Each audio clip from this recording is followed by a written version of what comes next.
Hey guys, it is September 27th, and we've got ourselves a balance patch. Now, there are a few things I wanted to talk about. So one thing, excuse the mess in the background. I was like organizing some magic cards, so I've got like a box filled with magic cards now. That's just one of my crazy addiction. Anyways, okay, so we have a balance patch today, and I wanted to kind of mention something that was brought up in the last two balance patches. As always, I do my balance patches, and I like to break them down between like casual play, Storm League play, competitive play, and I had a couple questions of like what I meant by these. So casual play, I generally mean like quick match and ARAM, where the team comps might not be a standard team comp, how it might affect those areas. Storm League or non-coordinated play would be like, I would say, the vast majority of Storm League ranks. The highest level of ranks can include this, but sometimes they do reach more into the competitive level where people know to hold back abilities, follow up on people even without those communications. And then finally, competitive. What I generally mean by competitive is high level of like Nexus Gaming Series, Heroes Lounge, CCL, or even like Meta Madness, or any of those major tournaments that you have just the highest level of players that are all communicating together. The reason why I break it down in between those things is because sometimes they do a balance patch that reduces like stun duration on a hero. Well, reducing stun duration a little bit doesn't make that big of a difference in your standard games. Like shaving off 0.25 seconds off of a stun really doesn't make that much of a difference. But in competitive, it does make a pretty significant difference. A small hint of like increased range of an ability or decreased like stun duration can make a significant difference in the competitive scene. So that kind of explains those three different things. With all of that being said, let's dive right into this. So the heroes that we're going to be seeing fixed, or at least balanced: ETC, Gazlow, Thrall, Zarya, Ana, Brightwing, Li Li, Stukov, Maiev, Kael'thas, Kel'Thuzad, Nazeebo, Valla, Zagara. We saw Zagara recently get a pretty significant nerf, dropped her win rate by nearly 10%, from about 55% down to about 44%. So I'm guessing they're going to kind of try to even her back up, see if we can get people closer to that 50%. In my opinion, a balanced hero in terms of Storm League is someone that sits between about 47 and about 53%. Anything too low isn't really that balanced. Anything too high isn't really that balanced. There are exceptions with really difficult to play heroes, because then someone might pick up this hero, lose with it just because they don't know how to play it. But that doesn't mean that that hero should have like a 50% win rate, because then the players that are really good at that hero are going to be sitting at like a 65% win rate. And so that's why we need the balance numbers can kind of, there's exceptions to that rule. So, ETC, Rockstar, additional functionality, heroic abilities, grants 50 armor for 2 seconds. So this is his trait. What that means is you used to have to take a talent that when you use your Q, it would give you extra armor, and I believe it was level 16 talent. So when you ulted, you would have more armor. Now, when you use your ult, you're going to have 60 armor, so you can't really kill him through Mosh anymore. The 60 armor is really hard to get through a tank's health with, so the first 2 seconds of Mosh, he's going to be just way too tanky, and then after that, he's going to be still relatively tanky, or at least he'll still have a good chunk of his health left. So it'll be really hard to kill ETC through Mosh. Level 1, Guitar Hero. Healing from basic attacks increased. This talent was already really good for like a solo lane ETC that was going like E-build with all the extra damage. The one downside of this build, little light on like wave and camp clear, but what it does benefit from is it's pretty high siege damage, and he has one of the best globals in the game. Crowd Surfer, cooldowns being reduced from, cooldown reductions being increased from 5 to 7 seconds. That's when you slide over terrain, you get a cooldown reduction on your Q. I don't really like this talent because if you're sliding over terrain, you won't have your slide when you really need it. Unlike Murden, who can jump over the terrain, he still has his stun, right? Sure, if you see someone like in a bush and you're sliding over terrain into that bush, there's definitely that benefit to that, but that's pretty rare that happens. That's why I think this talent does deserve a little bit more love. Speed Metal.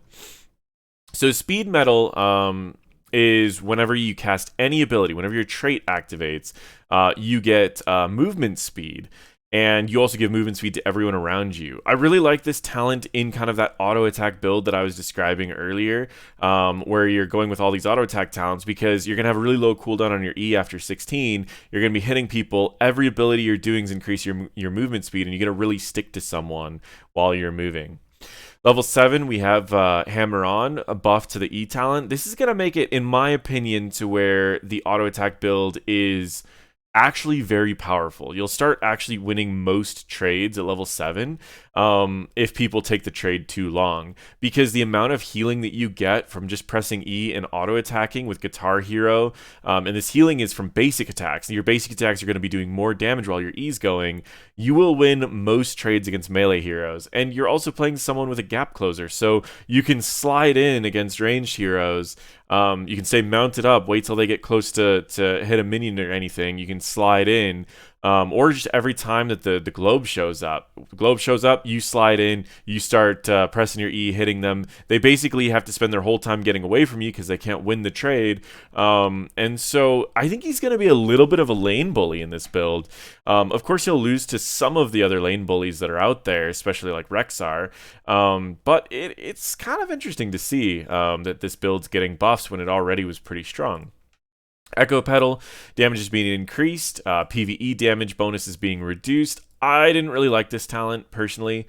I felt like if you're going wave clear, the QW talent is fine. Yes, you do have to burn bigger abilities, but Echo Pedal alone wasn't going to do it with just one press of E, so you have to use your Q or your W anyways to get enough wave clear with this talent. So overall, I just didn't like this talent. I think that it needs to be buffed even more so than this, because it's just rather weak. So, and then finally we have Stage Dive. Mana cost is being reduced, slow duration is being increased. Pretty solid. So for the auto attack ETC build that I've done a video about before, I think it's just gotten significantly stronger, and it's going to be seen a lot more in basically all forms of play. I think this makes him a pretty strong solo laner. The one downside is that you do lose a lot of that double soaking potential by not having like the QW burst where you can smack a couple minions, QW, the whole wave dies, and then you can go to a different lane, do the same thing. So you lose a little bit of that, but you gain so much more. Overall, he'll see more play in just about every aspect for the solo lane build. Also, the ultimate reducing or giving armor is makes 16 more of an open talent choice. I don't even know why you would go the Q talent anymore at 16. Bruisers, Gazlow, Vitals, reducing his health regen to compensate for that. The damage of his turrets is being reduced, and the damage of his W is being reduced. He did have a high win rate, so this will reduce his play in Storm League, drop his win rate by a little bit, but it probably won't make any major difference for his competitive. Honestly, he wasn't being played enough in competitive to make it happen. I'm surprised that they did just this to him. But looks like they're saying we are starting with some baseline nerfs, potentially look at some talent adjustments later. Yeah, I mean, definitely, non-master play, he is sitting at a significant win rate. I think he's like top 3 in every rank outside of masters. So I could see they're trying to balance not just at the highest levels of play. Thrall, Feral Spirits, mana cost is being reduced. Echo of the Elements, mana cost is being reduced. Feral Resilience stacks is being increased. Frostwolf Resilience stacks on the talent is being increased. Frostwolf's Grace, the activatable change functionality. Frostwolf's Resilience can be activated to instantly heal. This healing is increased by 100% based on Thrall's missing health. And then Spirit Shield, active. Spell armor durations being increased. So this talent, I guess it's basically still the same as what it was before. It was 150% of the healing it was before, I believe. So now it's increased by 100%. So if you're at half health, it's probably similar to what it was before. Interesting change. And then Elemental Momentum, basic attacks reduce basic and heroic ability cooldowns by 0.25 seconds, doubled against heroes. So I guess my biggest problem with this talent is level 20, you don't have a lot of safe time to basic attack heroes. But the fact that you can reduce the cooldowns by smacking anything could make it to where you could like Earthquake in a good fight, and then but you wouldn't have the level 20 Earthquake, so this would probably be a pick for Sundering, I guess. You'd Sundering, you would like sneak a kill or something, and then you'd go smack a wall for a little bit, and then go back into the next fight and Sunder again. I would say it's a potential for Sundering, but you do lose some pretty cool talents, like the teleport that gives you the wind. They're saying the reason is that he's beginning to struggle in solo lane matchups, but none of these things really help with solo lane matchups, right? I play a lot of Echo of Elements Thrall, and I never run out of mana. So I don't think this is going to make a difference in where Thrall's picked in competitive or in Storm League. I do think they're unique changes, though. They're different from what I would have done, and so I'm up to see what happens with them. Zarya. Feel the Heat, level 1, additional functionality while above 40 energy. Your basic attack size is increased by 35%, so they're merging this talent with the other one. I am the strongest, additional functionality. Damage absorbed by Zarya's shields contributes 20 more energy. It's, again, combining 2 different talents in there. And they're adding 1 talent, Deep Burn, level 7. Basic attacks against a hero hit by particle grenade in the last 3 seconds generate 1 energy. That's interesting, but it's on a pretty competitive tier. So I'm curious to see, like they tried to make the tier less competitive, and then they gave this. So it's interesting. Level 10 Graviton Surge, additional functionality, deals 30 damage a second to affected enemies. I like this ult a lot. It's slow. A lot of people say it's a setup. I actually say it's more of a follow-up.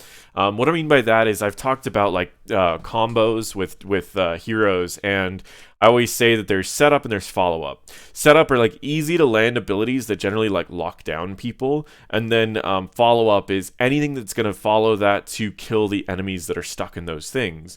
Well, Graviton often is considered a setup because it doesn't really do a lot of damage itself. So it kind of just grabs everyone, so people say it's a setup, but it's difficult to land. So I usually run Graviton with like a Garrosh. You give the movement speed at level 4 to the Garrosh. He runs in, taunts 3 people, and they're taunted for 2 seconds. Well, that's long enough to land the Graviton. So it's more of a follow-up. And then you might be saying, well, but don't you need a follow-up to this follow-up? Because you've only done 2 setups so far. Yes, but you also have enough damage to kind of still make it work. Meaning that if they're locked in place for 2 seconds for the Garrosh, 2 to 4 seconds for the Graviton, and then you're doing damage the whole time, the Garrosh is doing damage the whole time, and whoever your other damage dealer is doing damage the whole time, you're going to lead to kills even without an actual like bursty follow-up. But if you are going to use Zarya, you might run it with like a Tychus, so that's Q on everyone who's locked in place. You might run it with like a KT, and that's just bombs on everyone. So overall, I think this is a fun change, and I actually like all of these. I don't know where I want to value Deep Burn, because it competes with the Q talent already, so it's kind of an auto attack talent more than a Q talent. So I think it's okay. But yeah, overall, I think these are fun changes to Zarya. I don't think it's going to make a major difference in her competitive play, but it might bring her another potential use as far as the non-competitive play goes. Ana. Level 1, Contact Healing, additional functionality, Biotic Grenade deals 30% additional damage per hero hit, so they're combining talents again. Vampiric Doses, stacking 5 doses of bonus strike healing increased from 0.75 to 1. I just don't like this talent. It only heals yourself, and you're putting yourself in bigger risk just to only heal yourself. So I just don't like this talent at all, but hey, if they've got to buff it, then they've got to buff it. Level 4, Biotic Enhancement, cooldown reduction increase from 2 to 3, just buffing W build. Debilitating Dart, additional functionality, if no heroes are hit, reduce its cooldown by 8. Oh, that's actually kind of cool. I like that. Sharpshooter, additional functionality, bonus healing increased by 35% while at max stacks. So each stack increases by, I think, 20%. Now at max stacks, you've got an extra 35%. That's pretty good. Concentrated doses is being increased. Just they're trying to compete with the activatable, since the activatable is kind of taken over. Sharpshooter's risky because you could lose your stacks. Concentrated's risky because you might not have stacks on the enemy. So the way around this one is you usually apply stacks with your E, and then you heal people, or the the answer to sharpshooter is you try to position in a way that you'll just be shooting through your entire team. So even if one dodges out of the way, you're still hitting someone else. Deadeye level 20, bonus damage and healing per hero hit is being increased by 4 to 5. That's actually pretty good too. I think this talent was pretty close to being viable, but it's just difficult to compete with Nano Boost. I think this makes her, all of this should increase her win rate a little bit. I think W build was the time that Ana had like the strongest viability in like in a non-competitive sense. And so I think this kind of brings that back a little bit while still having her same viability in like the competitive scene. But yeah, I think W build's coming back to being something that's that everyone could use. It was an easy to play build. It's fun to play. So yeah, definitely. I don't think it's back to its old glory, but I think it's definitely improving. So Brightwing, vitals, health regen being reduced, healing amounts being reduced. So this is what I usually call like a percentile nerf. So what a percentile nerf is if you have a hero and you're not really sure, like it's close to being balanced, but it's just a little stronger than everyone else. Instead of like taking one piece of that hero and just destroying it, or like taking a viable build that's fun and like breaking down all the pieces, a percentile nerf is where you just take all the stats and you bump them by like 1 or 2% to see if the win rate of that hero drops the same amount. Percentile nerfs generally work the best when a hero is more dependent on like their thresholds. What I mean by that is like, let's say you're playing like Zarya or Gul'dan's a good example. Gul'dan, when you take a certain talent, it takes 2 Qs to kill a wave. Well, if you do a percentile nerf to an extent, let's say 5%, if he barely killed the wave with that second Q, it'll make it to where he can't kill a wave with 2 Qs until he gains like 1 or 2 more levels. And so it changes the threshold of what level you can do things. Brightwing's not really a hero that those thresholds really matter too much, because if you're healing people, there's rarely a threshold you need to worry about. The health, same thing. There's not really a threshold you're worried about. Like I know with Valla, she has a threshold because like Pyroblast at a certain level just one-shots her. Same thing with like with Li Ming if she takes Glass Cannon.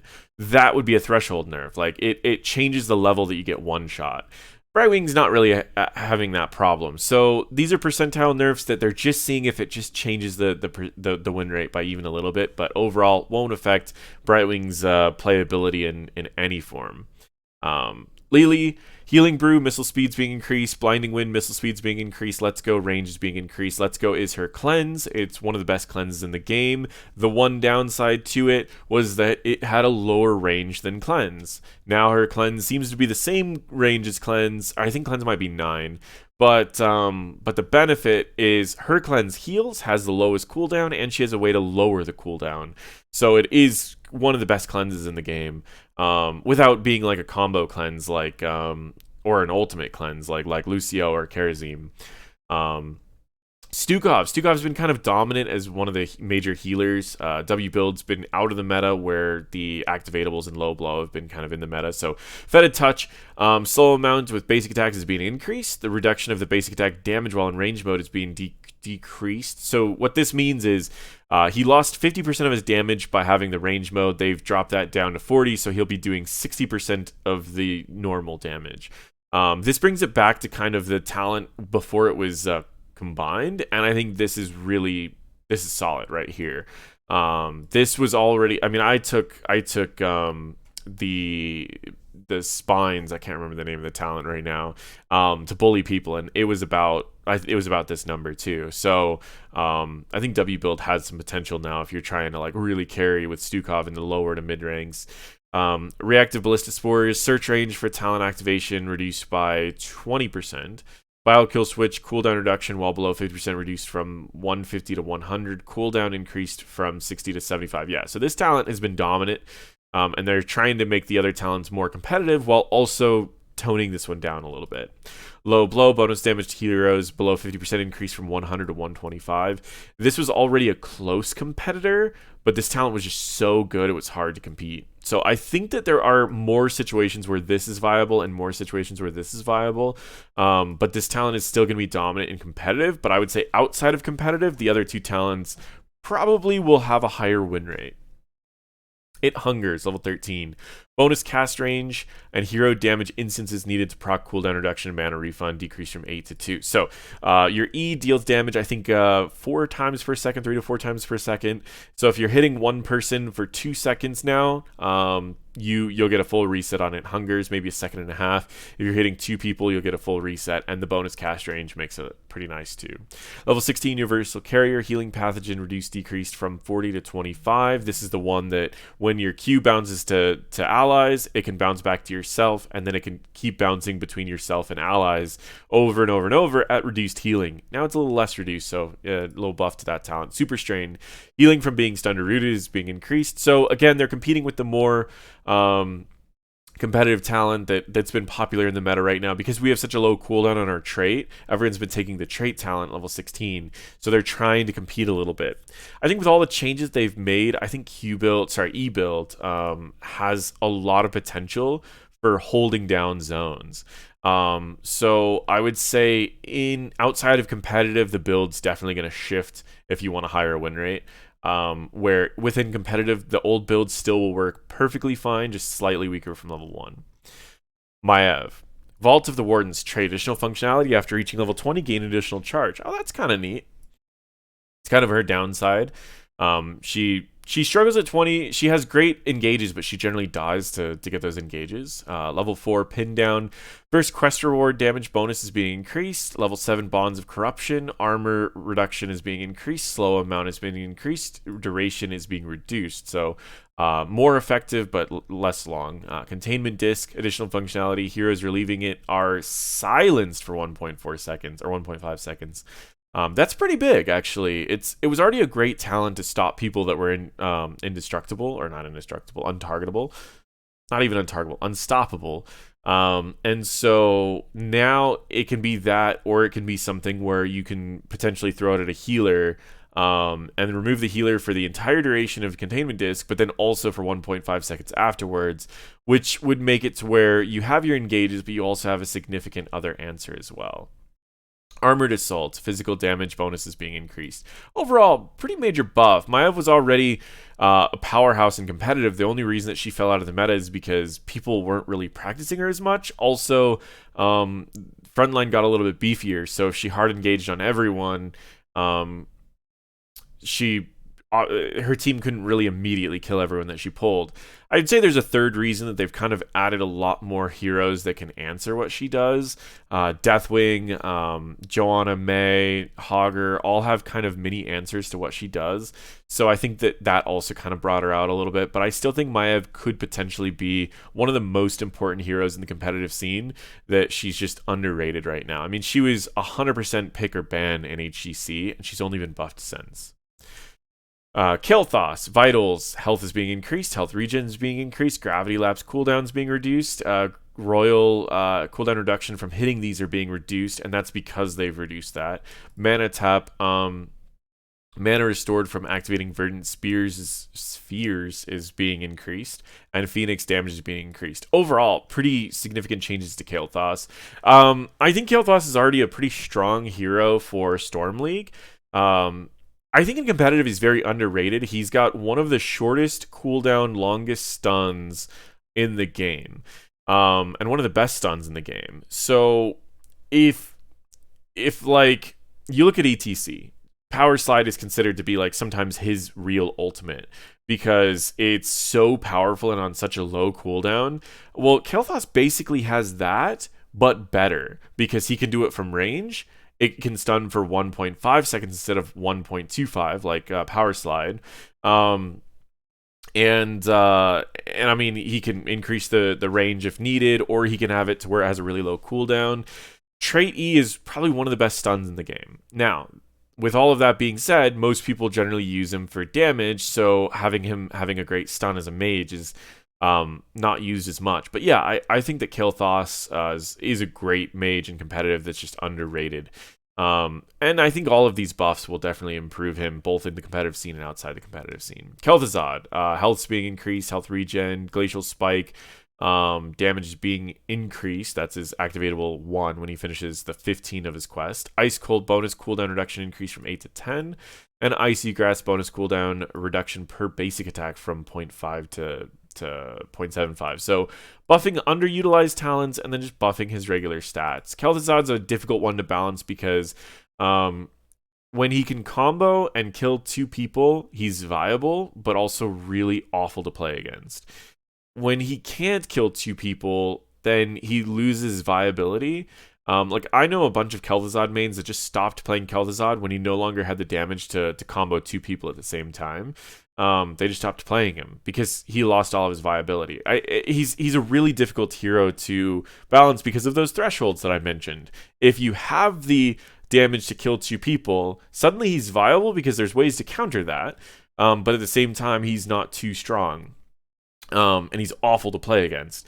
You lower his damage by 5%, now people leave with 5% health, and suddenly his combo isn't as effective. Now you need team assistance to make this work, so not only can he be countered, but you also need your team to do the right thing. So suddenly, a 5% nerf could shave actually 5 to 10% off of his win rate, purely because he's below those thresholds. Well, then they buffed like his other talents.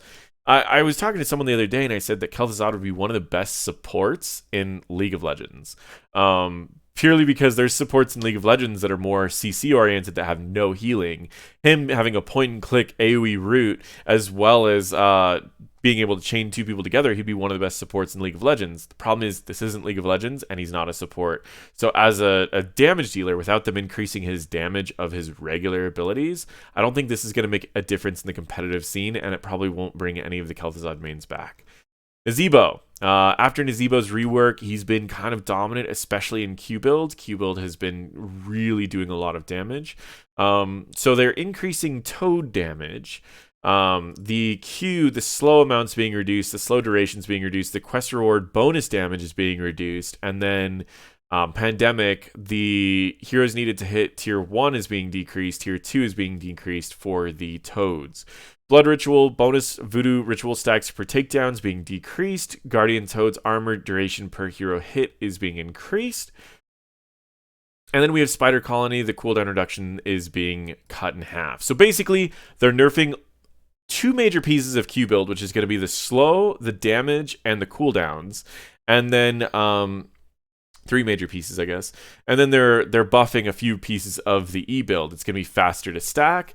It's going to be doing more damage over time, and it's also going to add armor for longer. What I'll say is the armor talent still isn't really necessary, and the E build was already pretty close. I think it was sitting at like a 48-49% win rate, so this will take it right over that 50%. What I will say that people underestimate about E build is its siege damage.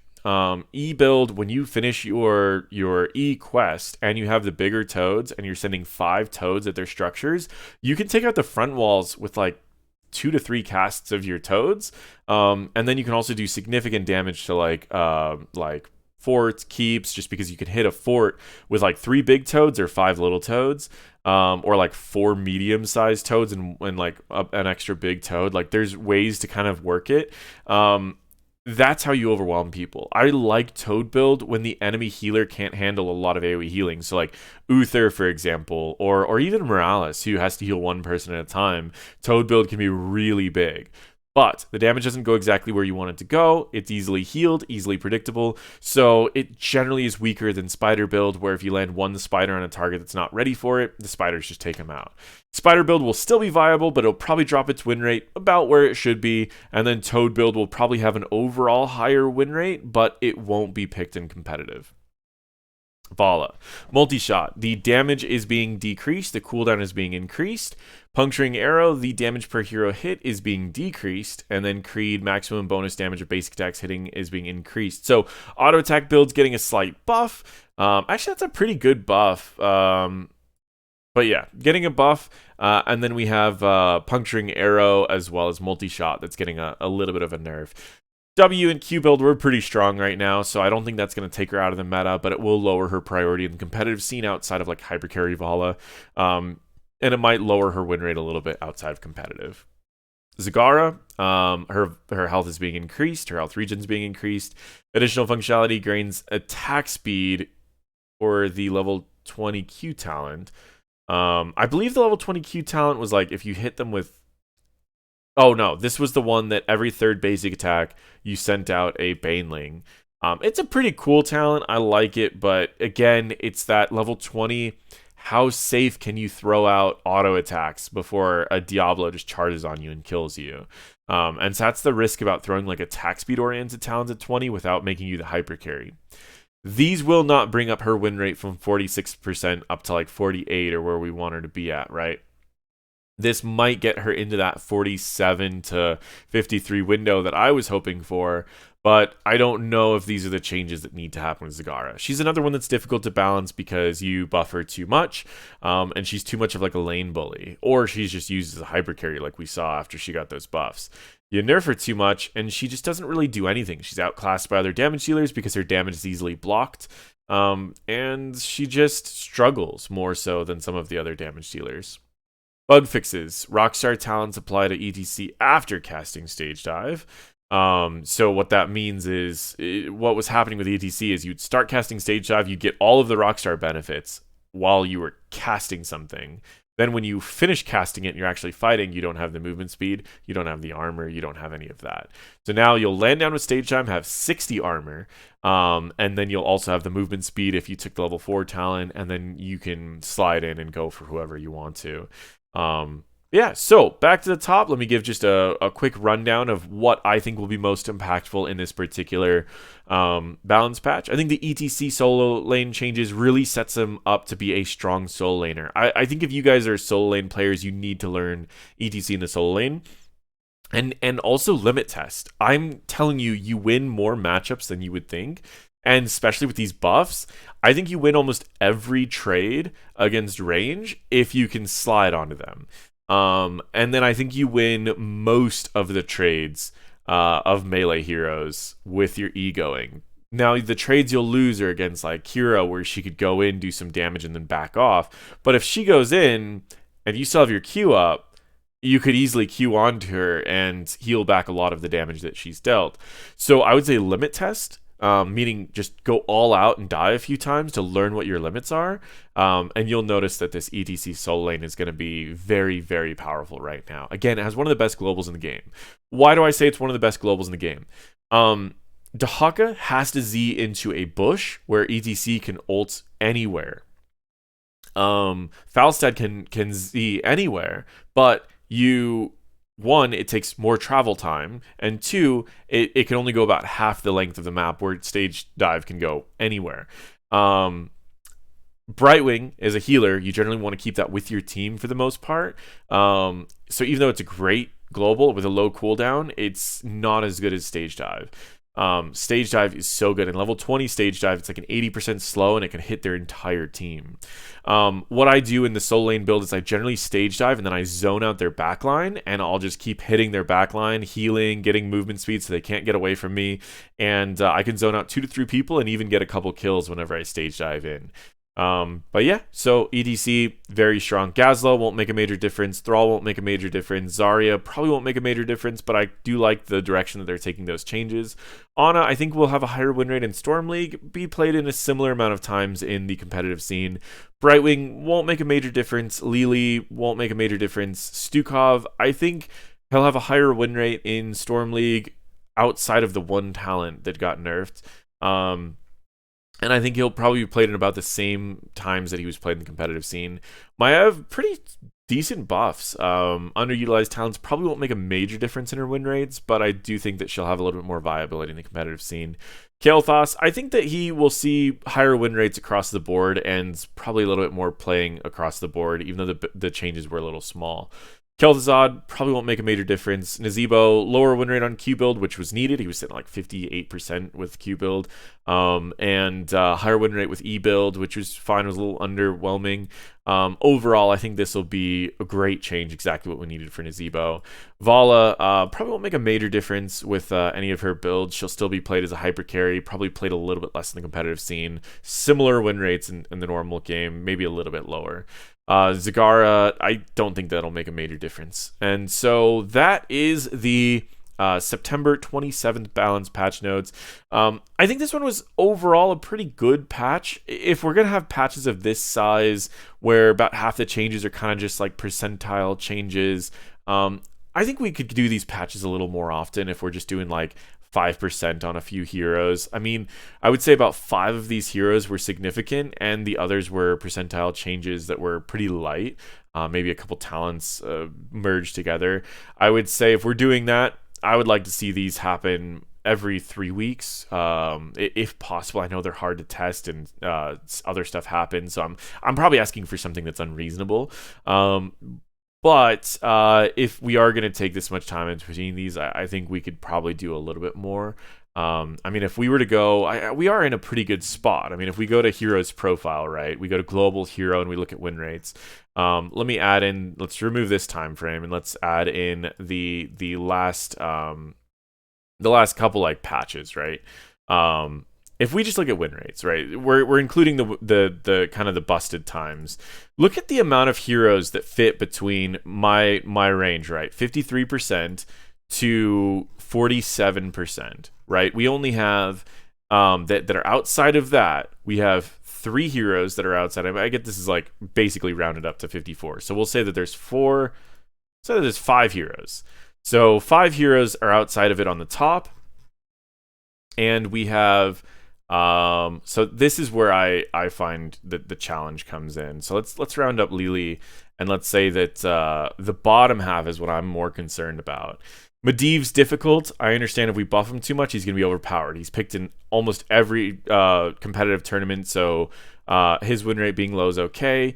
Genji being low, he's picked here and there. I could see them coming up with ways to buff Genji without him making him overpowered in the competitive scene. I think lower mobility, increased damage would solve that. Nova, not being picked in the competitive scene, low win rate outside the competitive scene. This is a hero that needs a rework, or this is a hero that needs a buff. Hanzo, lower priority in competitive scene, but still played. There's ways to buff his ability without making him overpowered in the competitive scene. Q build is underplayed in the competitive scene. It could easily be buffed to bring up the play or the percent win in the lower ranks. Zarya, barely played outside of Cheese in the competitive scene. Low win rate. This hero could be increased as well. Uriel still being played in competitive outside of competitive. Thrall, barely played in competitive. Low win rate outside. Another hero that could get a little bit more. But they did do it a little bit. I mean, they did buff him a teeny bit. I don't think it'll make a major difference. Li Ming still being played in competitive. Kael'Thas not being played in competitive.